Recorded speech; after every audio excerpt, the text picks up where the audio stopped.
예, 안녕하세요. 2학년들 2018학년도 2외고사 2학년 2학기 2외고사 준비하기 힘들죠? 제가 간단하게 예시 문제를 한 40문제 정도 미리 알려드렸는데 거기에 대한 풀이 과정을 해드릴게요. 예시 문제가 100% 시험에 나오진 않겠지만 그래도 여러분들 공부하는데 많은 도움이 되었으면 합니다. 첫 번째 문제가 호르몬이 무엇인지 설명하시래요. 호르몬이란 무엇일까요? 예. 호르몬은 무엇인지 우리 교과서에 어떻게 적혀 있는지 기억나십니까? 이렇게 되어 있습니다.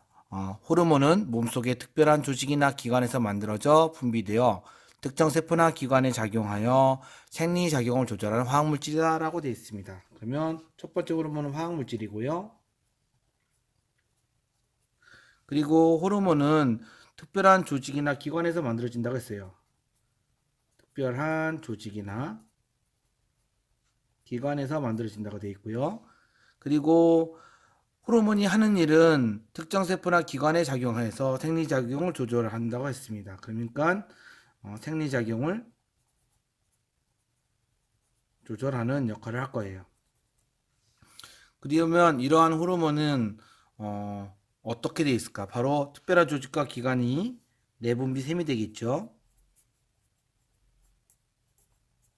그리고 특별한 조직과 기관이 특별한 곳에 작용을 해요. 우리 교과서에 특정 세포나 기관에 작용한다라고 되어 있어요. 그러니까 특정 세포나 특정 기관에 작용하는데 우리는 이것이 바로 표적 기관이겠죠. 호르몬이 하는 역할은 생리작용이 되는 거고요. 내분비샘에서 어떻게 될까요? 분비가 돼서 운반은 혈액이 하겠죠. 예. 그래서 호르몬이 무엇인지 설명하시오. 호르몬은 특별한 조직이나 기관에서 분비가 되는 화학물질인데 특정 세포나 기관에 작용을 해서 생리작용을 조절하는 화학물질이 됩니다. 그렇다면 두 번째 예시가 내분비샘과 표적기관에 대해서 설명하시오가 될 겁니다. 그러면 내분비샘과 표적기관이 무엇이 있는지 한번 알아볼까요? 내분비샘과 표적기관이 어떤 것이 있을까요? 먼저 우리 몸엔 특정한 내분비샘들이 있어요.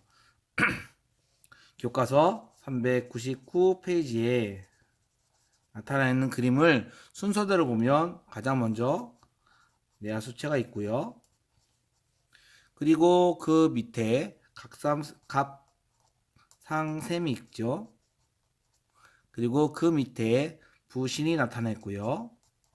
그리고 그 밑에 이자가 되어 있고요. 마지막으로 어떠한 호르몬 내분비샘이 있냐면 정소 또는 난소가 있겠죠. 그러면 뇌하수체에서 어떠한 호르몬이 나올까요? 뇌하수체에서 나올 호르몬이 여러 가지가 되어 있는데 먼저 생장 호르몬도 나오고요. 그리고 갑상생 자극 호르몬도 나오죠.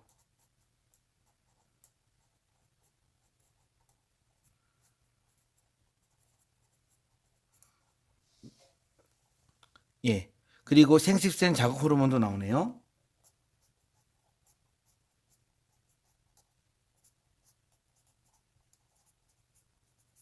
그러면 이러한 호르몬들의 표적 기관은 어디가 될까요? 생장 호르몬은 우리 몸의 뼈나 여러 기관들이 될 거고 갑상생 자극 호르몬은 갑상샘이 생장 호르몬이 되겠고 생식생 자극 호르몬은 정소나 난소가 되겠죠. 갑상샘에서 나오는 대표적인 호르몬이 교과서에 딱 적혀 있어요. 바로 티록신이에요. 티록신. 그리고 부신에서 나타나는 호르몬도 있죠. 부신은 콩팥 위에 붙어 있다라고 되어 있는데 아드레날린이 분비가 된다고 되어 있고요. 아드레날린은 어떤 역할을 하는지도 적혀 있습니다. 아드레날린의 표적 기관은 혈당량을 증가시키고 심장박동과 혈액순환을 촉진한다고 하니까 심장도 표적 기관의 일종이 되겠네요. 이자에서 나타나는 호르몬은 글루카곤하고 그다음에 인슐린 되겠죠. 정소와 난소에서는 각각의 성 호르몬들이 나타나죠. 우리 교과서에서는 간단하게 성호르몬 되어 있지만 남성으로서의 호르몬, 여성으로서의 호르몬이 나타나겠죠. 그러면 이것들의 표적기관이 어디가 될까요? 정수와 난소는 다시 본인 자기가 표적기관이 되겠고요. 글루카곤과 인슐린은 이 간이 표적기관이 되겠죠. 간에서 이것들이 바뀌니까 아드레날린은 심장 등이 되겠고요. 티록신은 온몸의 세포가 된다고 적혀 있습니다. 그래서 여러분들은 교과서 399페이지에 있는 이 그림과 다음에 그 회색 칸에 전부 다 적혀 있는 그런 것들을 충분히 공부를 하면 도움이 될 겁니다. 3번 문제 보겠습니다. 3번 문제는 호르몬의 이동에 대해서 설명하시오라고 적혀 있어요. 호르몬의 이동. 호르몬의 이동은 무엇일까요? 바로 호르몬이 무엇으로 어떻게 이동하냐예요. 그래서 우리는 호르몬의 이동을 살펴볼 때 이렇게 살펴보면 좋아요. 먼저 내 분비샘에서 호르몬은 혈액으로 분비가 될 거예요. 그리고 혈액을 따라 이동하고요.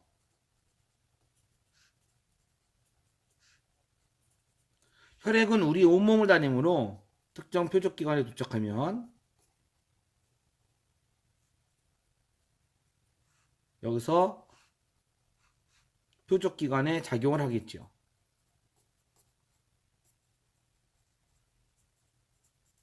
예. 그래서 호르몬의 이동은 혈액을 따라 이동한다가 아주 중요한 힌트가 될 거예요. 그러면 우리 교과서에서 어떤 것들이 호르몬의 이동으로 되어 있냐면 401페이지에 자세히 나와 있어요. 400페이지에도 자세히 나타났고요. 그 다음에 여기에는 피드백이라는 이야기도 나와 있습니다. 그러면 우리가 403페이지 한번 보겠습니다. 4번 혈당량 조절의 과정을 식사, 운동에 예를 넣어서 설명하시오라고 되어 있어요. 혈당량 조정은 어떻게 되냐? 우리가 먼저 혈당량 조정에 사용되는 호르몬은 인슐린이 존재하고 글루카곤이 존재해요. 각각이 하는 일을 살펴보면 인슐린은 어떤 역할을 할까요? 인슐린이 분비가 되면 포도당을 흡수하도록 되어 있고요. 글루카곤이 분비되면 포도당이 나타나도록 되어 있죠.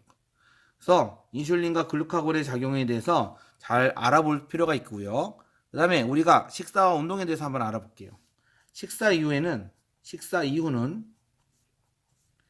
혈액으로 포도당이 많이 들어오겠죠.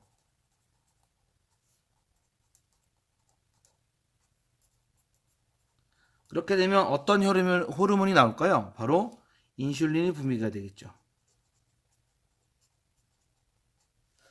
인슐린이 분비가 되면 당연히 포도당이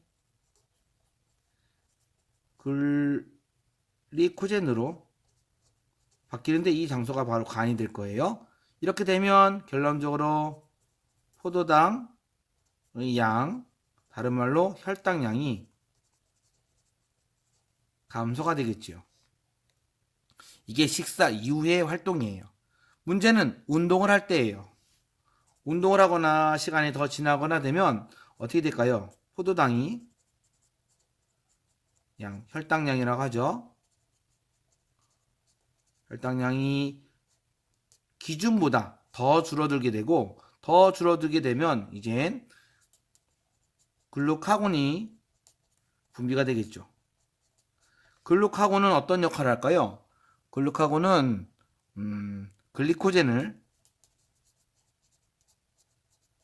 포도당으로 바꿔줘요. 당연히 간에서요. 이렇게 되면 혈당량이 증가하고 정상 범위를 찾겠지요. 여기서도 정상 범위를 찾는 거고, 여기의 뜻은 줄어든다는 뜻이에요. 그러면 정리를 한번 해보면 우리 몸의 혈당량은 이 정도 선이 적당한 선이라고 되어 있으면 올라갈 때는 인슐린이 나오고, 인슐린이 분비되면 내려가고, 어느 정도 선으로 내려오면 글루카곤이 분비가 돼서 올라가고 등 이렇게 왔다 갔다 해서 정상 범위를 찾을 수 있도록 도와준다는 거죠. 인슐린이 하는 역할, 글루카곤이 하는 역할은 바로 특정 요인에 의해서 혈당량이 높아지면 인슐린이 분비되고 혈당량이 낮아지면 글루카곤이 분비된다는 사실을 확인할 수가 있습니다. 5번 예제가 어떤 거냐면 우리 몸의 내분 미생 호르몬 표적기관 역할을 각각 설명하시는데 이거는 제가 아까 전에 설명을 했었죠. 바로 399페이지에 있는 표가 정말 중요한 표가 될 겁니다. 여러분들 시험 공부함에 있어서 399페이지 표는 전체적으로 꼭 알아야 될 표가 될 겁니다. 그래서 각각의 호르몬과 이 호르몬의 역할들을 알아두시면 도움이 됩니다. 참고로 모든 곳을 전부 다 공부했으면 합니다. 뇌하수체, 갑상샘, 부신, 이자, 정소난소. 다시 한번 정리해보면 뇌하수체, 갑상샘, 부신, 이자, 정소난소. 그리고 호르몬들이 쭉 있죠? 세 가지가 있죠. 1번, 2번, 3번. 갑상샘에서는 티록시딘이라는 유명한 호르몬이 존재하고 부신에서는 아들의 날린이라는 호르몬이 존재하고 이자에서는 인슐린, 글루카곤 존재하고 정수에서는 성호르몬이 나온다. 이 사실들 알아두고 하는 역할들을 꼭 알아두었으면 합니다. 하는 역할들을 꼭 알아두었으면 합니다.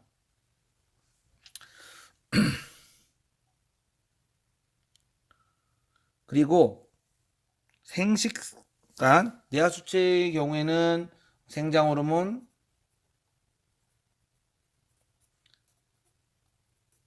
갑상샘, 자극 호르몬, 그 다음에 생식샘, 자극 호르몬 이렇게 모든 것이 연결되어 있으니까 반드시 399페이지를 자세히 읽어보시기 바랍니다. 첫 번째 파일은 우리가 항상성에 대한 정리 파일을 했습니다. 다음 파일은 이제 물질의 특성에 대해서 하겠습니다.